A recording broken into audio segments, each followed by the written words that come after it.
Standing at the Waharoa, gateway to the Pa, you are faced with the carved image of Kawiti supported by allied chiefs. This is the man, more than any other, responsible for the ingenious Māori resistance against the British.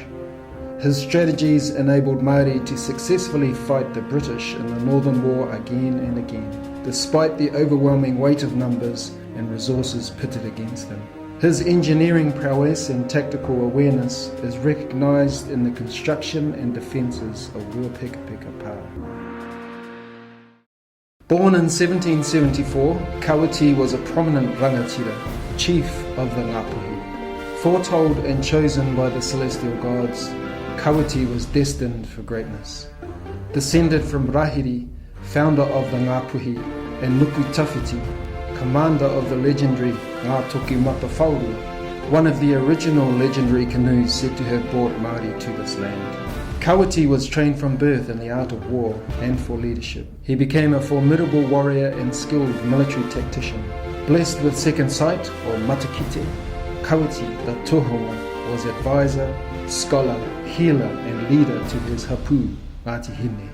Physically, Kawiti is described as an extremely fit, wiry man who lived into his 80th year. Still remembered as a chivalrous and honourable man, a champion to his people.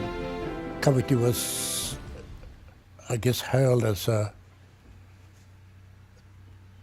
someone special to be able to combat British warfare.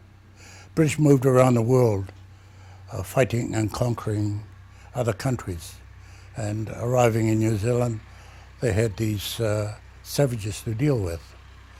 Kawiti belonged to an earlier generation, older and more experienced in warfare. He had lived through the effects of the arrival of the Pākehā, had fought in the musket wars alongside Hungihika, and understood the European influence on traditional Māori warfare and tikanga customs. He held firm to the belief that under British sovereignty, the power of the hereditary chiefs over Māori affairs would be lost.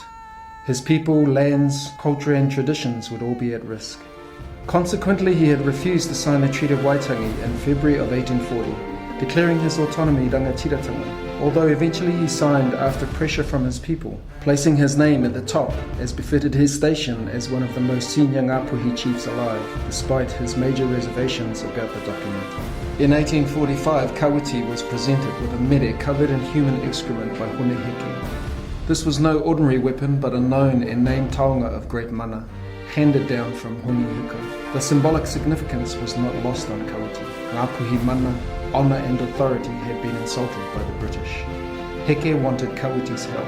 Kawiti agreed to join Hone Heke in his fight against British rule, declaring, "Let's cut off the hands and the legs. Let's declare war on the British."